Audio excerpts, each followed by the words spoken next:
we'll go with this. Disclaimer, I'm not an expert in quantum physics or manifesting, but I'm trying my best to solidify my understanding of the things that I've learned and condense them into this video. And this is essentially just a video for myself. However, I hope to reach the people that are also in the same journey as me and that are wanting to make their lives better. So if you're here, thank you for joining, and let's get started. So today I'm going to share a concept that hopefully is going to change your life for the better. And it's something that's mind-boggling that not many people, almost anyone understands. And it's mind-boggling, mind-bamboozling, but we're going to get into it and it's going to be a lot of fun. So here we are talking about the concept of time. The way that we were taught in school of time being linear. So we've got past, as in here, present, here, and future. Listen, I'm not British, but for some reason when I talk, it just comes out. I don't even know what accent this is, but you get the drill. But I'm here to tell you that this sort of concept of time, this understanding, is actually what limits you in being better at manifesting. Let's just start from for those of us who don't know anything about manifestation. Again, I'm not an expert. I recommend watching and reading books and watching the videos of other people that know a little bit better, but this is my understanding of what manifestation is. So everything around us consists of frequencies. That's energy. You and I, same with the material objects, they all vibrate in a specific frequency. We are conditioned to believe that material things and us are separate, but that's not true. All of us are just one. The observer is not separate from the observed. The same thing and I have a frequency. What separates us is the ego. The ego makes us believe that we're different. My bank account and my numbers might be different from yours, and that in our heads subconsciously, what would separate us from each other, the feelings of superiority and inferiority, or the differences. Essentially, those are just numbers. They're not supposed to describe us in a way or separate us in a way. Or the situations, but the way we interpret them gives them the meaning. The way that we interpret the numbers is what makes us separate. And that kind of meaning, regarding what kind, could be very self-limiting. So since everything has frequency, me and all of the material things, they attract frequency. So if you are at the level of a higher frequency, of operate at that frequency, you attract things that align with the same frequency. That's the thing about manifestation. But one thing that a lot of people don't quite understand is that you are manifesting every time, every day, whether you want it or you don't want it. It does not matter. It's just through which perspective you're looking at it is what determines your manifestation. You could be manifesting worshipping someone else's dream than your own. So let's get back into the concept of time. This is the linear time, the way that we were taught in school. We've got from past, present to the future. We say that past determines the present, which then determines the future. But I'm here to tell you that that is not right. The way that in quantum physics, again, I'm not an expert, please read into this yourself, I'm still learning. We have present, and then we have states of being, different states of being. And I'm here to explain you why. Essentially, this is going to be very surprising, but past and future do not exist. There's only the present moment. Let's just give a little mental exercise. Think about a past memory of yours, something that happened that does not quite make you feel good. That memory is invoked in our head, correct? But are you able to return back to the memory? No. That means that the past and future are the same way. They only exist through us in the present moment. There is essentially no past or future. There's only the present moment. But you can return, quote unquote, to the past by remembering through right now. If you choose to not remember that event or choose to, let's say, have amnesia tomorrow, then that's it. There was no past. You might argue with me, hey, I still have the pictures, I still have the videos, then it must be true that it happened. That thing is not alive anymore. It's only alive because we have it right now in the present moment. If you were to delete the pictures, it's gone, it's proof. You can never return to the same past. Two different realities. This is us right now. And we're thinking of some type of a memory of our childhood, right? When we were eating a delicious birthday cake.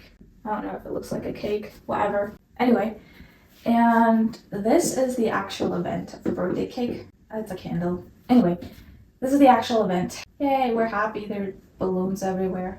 But this is us in the present. Now the question is, since we're remembering it right now, are we able to return back to the past? No.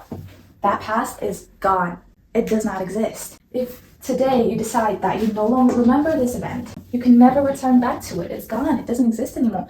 The past is only alive through us right now in the present moment. We breathe life into it. It literally persists to today through our present moment. And let me tell you, the present moment is literally all that we have. What we have right now is all that we have. A present equals reality. Our reality is our life. And we have literally, our life is all that we have. Our reality is all that we have. If we were to die tomorrow, I know there's a little extreme, but stick with me. If we were to die tomorrow, then that's it. No, whatever memories that have happened in the past, whatever in the future, it's gone. It does not exist anymore. It won't. No matter, or you can say, oh, my family remembers it. You don't even know if your family's alive. Like, let's be real. How can you prove it? You can't. Like, philosophically, it's like we could be living in the Matrix. According to nihilism, you could be the only person that exists in the world. Like, there's no concrete way to prove that the things that you believe right now are actually true. Our beliefs are just a collection of narratives and ideals that we have inhabited through other people. Like, if we were to believe in a different concept of time collectively, that would be our truth. But we believe a different story, and therefore that becomes our truth. So what the heck is truth anyway? So our present moment is all that exists. Our reality is everything that we literally have. So why is it all related to manifestation? Think about it like this. When you think about a past or an event that's not quite like bright or nice, that makes you feel shitty, what does it invoke? Emotion. And emotion is literally energy in motion.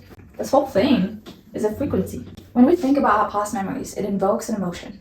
And that emotion literally determines our state of being right now. And what did we say about the timeline? Present moment literally consists of states of being. When you remember of an event that invokes a particular emotion that does not make you feel good, that invokes a state of being. Let's say you think about a shitty thing, and then it makes you feel kind of responsible for the past, like all of us. We all think about the events that have happened and the mistakes that we've done, the failures we've been, and that we're very responsible because we have a free will, we have we have decisions to make, and there's our choice, and blah, blah, blah, blah, blah. Therefore, it makes us feel shitty. And when we feel shitty, we think, oh, we're the shitty person, and we have a shitty life.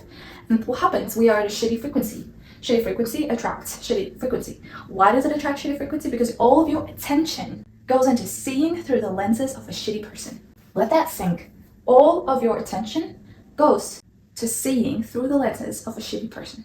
But you need to learn to step back and understand that you are the observer. Why is this so important? Because reality, our present moment, is all that we have. When you think about the past, you keep going to the past, to the memories of all those things that have happened to you, that keep invoking the emotions that make you feel shitty in the present moment. Your present moment is your past and future. And because your present moment, like the way that you feel right now, shitty, is all that matters, it's literally this fucking moment that you're here right now is all that matters, then your reality is shitty. And you don't want that. You might think my life is different from the past. The fact that you're thinking about the past right now makes past alive through your present moment. Your present moment is the reality. It's everything that you have. So, like, right now you could die. And that's it. Nothing is alive. We are literally the creators of our life. And why does it work like that? Like, why the universe works like this? The universe is, you can call it God, you can call it the highest being. It's very impersonal. It's so powerful in this way to utilize this information to your advantage, because no matter what you like through your mind, what you think and manifests like that, it's impersonal. There's no favoritism. The same way the future can be alive too.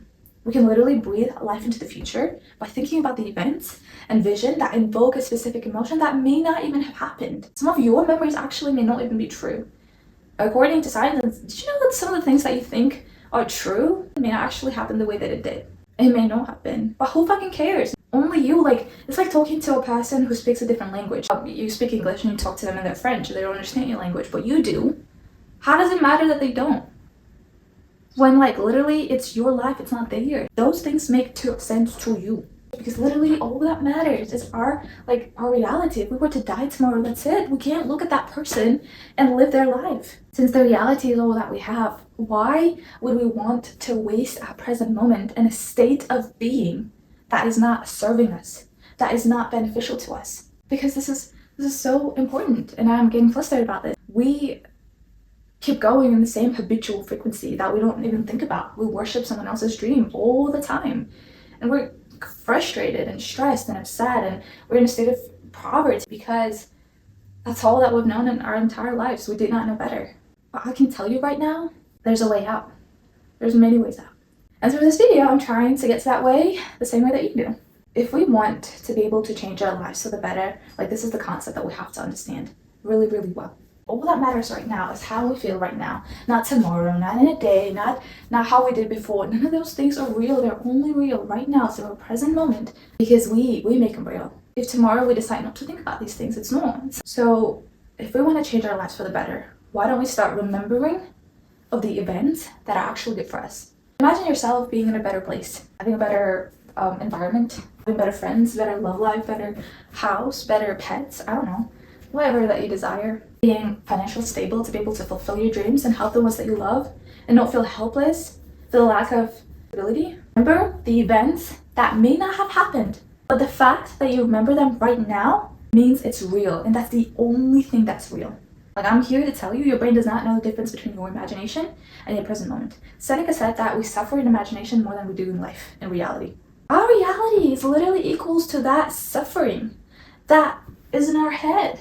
Our minds are like literally whatever that we imagine is a manifestation of our present moment. Our past, which is the same thing as the present moment. You keep going to the past, but keep in mind there's no one there. There's no one there but you. And you keep reliving the same moments that invoke the same feelings that rule your life. Past, I don't know who said that, but someone very important said that it's like literally delayed present. Delayed present. When you think in your mind of a certain event, of, let's say, you receive a lot of money. It happened. It is happening right now. Why? Because you have thought about it. And when it manifests into the actual physical realm, and we have 3 different realms. We'll have physical, we have mental, and we have spiritual. Physical is the lowest of the realms, but when it does, then it happens twice. It already happened in your mind, it happened again, delayed present. Let me tell you, when you operate at a different frequency, whereas that frequency attracts frequency, you stop paying attention to the things that you haven't paid attention. Let's say you think about the number 5, and then suddenly you start paying attention to that number 5 because you see it everywhere, but in reality, you probably have seen the number 5 all the time, but you've never paid attention to it, and suddenly you feel like there's something magical happening. Same like, you can interpret events in such a different way. You can be manifesting, or like you can be thinking that you're in a better state financially right now, and then the next thing you know, you receive $5, and to you in your mind, you might think, oh, I'm manifesting. You know what that's going to do? Attracts more frequency. You'll pay attention to those things more and more, and the more you pay attention, the more your actions are being driven to those, like you operate from that state of being. You operate from the state of being of a person that in a financially stable state. If you were to, the same way, think about the negative things, it works the same way. You just pay attention to that more. The actions being affected by those things piles up like a waterfall. And then all you see is through that different lens of a shitty person, of a person that's just, life just doesn't like them. But that's not true. Life is indifferent. Like, it's impersonal. It does not favor anybody or hate anybody. I keep saying life, like universe. It is. There's no good or bad. It just is. That's why that's our superpower, because we can use that is to our advantage the way that we want to. We can experience this life. And the way that we'll literally experience it is through right now. Our imagination. So powerful. Do you not understand that it doesn't matter what happens, the physical happens, forget about it. The fact that you think about it right now in your mind, it just is, it happened. If you think that you're rich, it just is, it is. Because the present moment is all that matters. If you think about it, it exists, And matter of fact, it's the only thing that's true. The only thing that matters is the present moment and how we feel in the present moment right now. Stability in your feelings. It should not be swayed. And it will never be swayed if you quantum leap. The only way to quantum leap is to accept this concept of time. That right now is the only thing that exists. Past and future is literally invoked, animated by your remembering. The practical solution would be to always think of yourself at a crossroad. Every time, it doesn't just happen, you have to practice. You find yourself about to make a decision that may not serve you. You're at a crossroad. You have to remember. I can imagine you're in a different situation, and let's say you're talking to someone, you think it's a little embarrassing or it's awkward, you have to replace it with a better thought. So just think that I'm doing it for the plot. I'm doing it because I'm hot and rich. I'm doing it because I'm just having fun and being a little silly, and that's okay. The more you think like that, the more stability you create with your emotion. Because all that matters is how you feel right now, in the present moment. Because right now is literally your reality. It's your life. Your life is literally in this freaking moment. In the past, all that matters is right now. I hope this was kind of useful. I hope you understand that we're onto something. And we'll get better at this. This is it.